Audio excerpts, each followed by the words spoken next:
कि कौन से वॉल्यूम में कौन से पेज पर क्या लिखा है, हमको इतना आता है। कांसीराम साहब कहते हैं तुमको इतना आता है?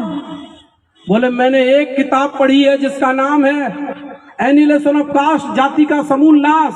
उस किताब को पढ़ने के बाद मैं पागल हो गया हूं, केवल एक किताब को पढ़ने के बाद। और तुम बाबा साहब का पूरा साहित्य पढ़ लिए और तुम्हारे रोंगटे खड़े नहीं हुए। मैं ये बोलता हूं तो मेरे भी रोंगटे खड़े हो जाते हैं। वो कहते हैं तुम्हारे रोंगटे खड़े नहीं हुए, तुम पागल नहीं हुए। मैं तो एक किताब पढ़कर पागल हो गया हूं और इस इंसान ने इस देश की काया पलट कर दी। जाति को पहले समझना होगा, जाति एक बीमारी है।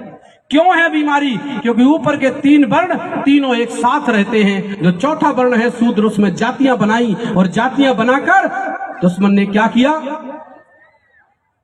जातियों में बंधन लगाए। सबसे खतरनाक काम क्या किया? जातियों में बंधन लगाए। और कैसे बंधन लगाए? यादव गुर्जर से कहा कि काची और गड़रिया तुमसे छोटा होता है, उसके साथ तुमको बैठना नहीं है, उसके साथ खाना नहीं है, उसके घर जाना नहीं है, क्योंकि तुम तो ठोर के ठाकुर हो। ये बताया उसको। उसने इस बात को मान लिया। और बताने वाला कौन? वो एंटीना वाला। अब मुझे नहीं पता आप एंटीना से समझते हैं कि समझते हैं? वो एंटीना वाला वही बताता है कि तुम उससे छोटे हो। कुशवा से, कोयरी से, कुम्हार से, लोहार से कहा कि चमार, कोली तुमसे छोटे होते हैं, उनके घर मत जाना, उनके साथ मत बैठना, उनके साथ मत खाना, नहीं तो क्या होगा? तुम्हारा धर्म भ्रष्ट हो जाएगा, तुमको नरक में जाना पड़ेगा। और नरक का पूरा मेनू कार्ड पढ़ा दिया उसको कि वहां गरम गरम तवा में उसमें खोलाया जाएगा। और उन्होंने उसकी बात मान ली। तो यही बात उसने 80 में आने वाले चमार, कोली, खटीक, बसोर, इनसे कहा कि तुमको भंगी के घर नहीं जाना है, यानी कि वाल्मीकि भाई के घर नहीं जाना है, क्योंकि वो तुमसे छोटा होता है। तो क्या हुआ? इस व्यवस्था के कारण जो SC, ST, OBC इस देश का मूल निवासी बहुजन समाज है, जो नागवंशी समाज है, जिसके पुरखे इस देश पर राज करते थे, इसमें उस एंटीना वाले ने फूट डाल दी। और फूट डालकर हजारों जातियां बनाकर उनको तहस नहस कर दिया, सबको अलग अलग कर दिया। और सारे लोग अपनी अपनी जातियों में बट गए। और बटने के बाद उसने कहा कि आप 3 काम अपनी जाति छोड़कर नहीं कर सकते। एक साथ तुम बैठ नहीं सकते, अपनी जाति में बैठो। एक साथ तुम खाना नहीं खा सकते, अपनी जाति में खाना खाओ। और एक दूसरे के यहाँ समारोह में, कार्यक्रम में तुम नहीं जा सकते। अगर तुमने इन तीनों में से एक भी काम किया तो तुम्हारा धर्म भ्रष्ट हो जाएगा, तुमको नरक में जाना पड़ेगा। उसने ऐसा क्यों कहा? वो जानता था कि अंग्रेजों के जाने के बाद इस देश में लोकतंत्र आने वाला है। और लोकतंत्र क्या करता है? लोकतंत्र की बहुत अच्छी खूबी है। तो लोकतंत्र की खूबी को मैं बताऊंगा। उससे पहले महामानव जिन्होंने हमको मानवता का रास्ता दिखाया, तथागत बुद्ध, उनकी मैं 5 बातें आपको बताना चाहता हूं। कोई भी मनुष्य जो श्रेष्ठ जीवन जीना चाहता है, अच्छा जीवन जीना चाहता है, उसको 5 बातों का पालन करना पड़ेगा।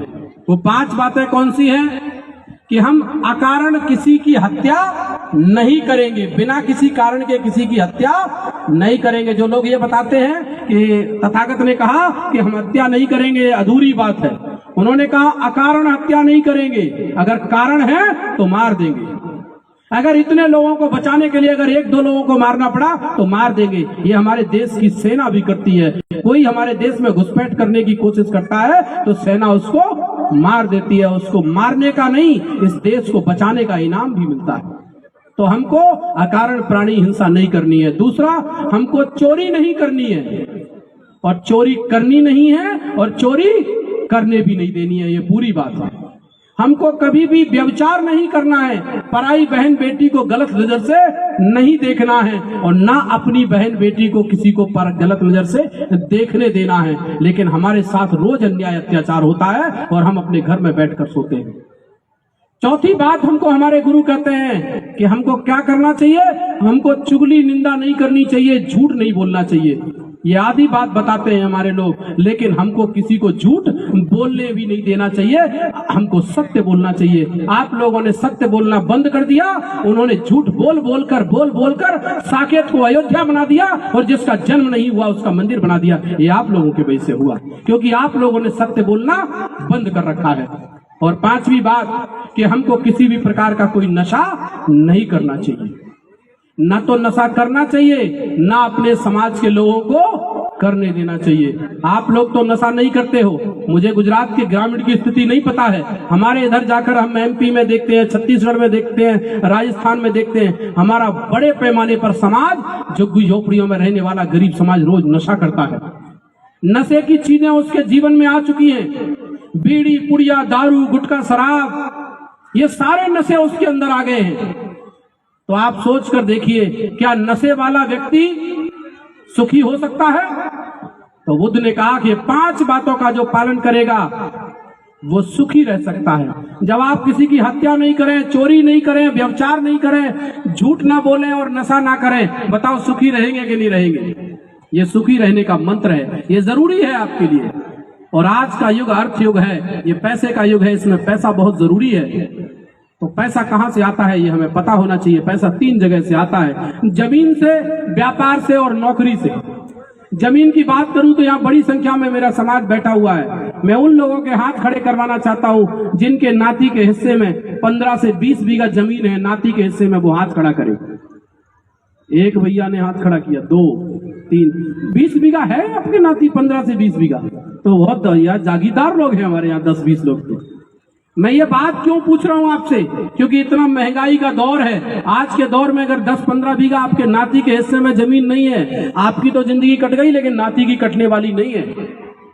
तो इतनी जमीन हमारे लोगों पे बची नहीं है। लाखों लोगों में ढूंढोगे तो 1 आध 2 4 लोग बचते हैं जिनके नाती के हिस्से में 15-20 बीघा जमीन हो, क्योंकि नाती कम से कम 2-3 तो होते ही है। 2 लड़के होंगे तो 2 के 2 होंगे। तो कोई ऐसा बुजुर्ग बचा नहीं है जिसपे 80-90 बीघा जमीन हो। तो जमीनें हमारे समाज पे बची नहीं है और नौकरियां अब लगने वाली है नहीं, क्योंकि 98% देश में प्राइवेटीकरण हो चुका है। तो नौकरी फिर भी हमारे देश में लग रही है हमारी, क्यों? क्योंकि बाबा साहब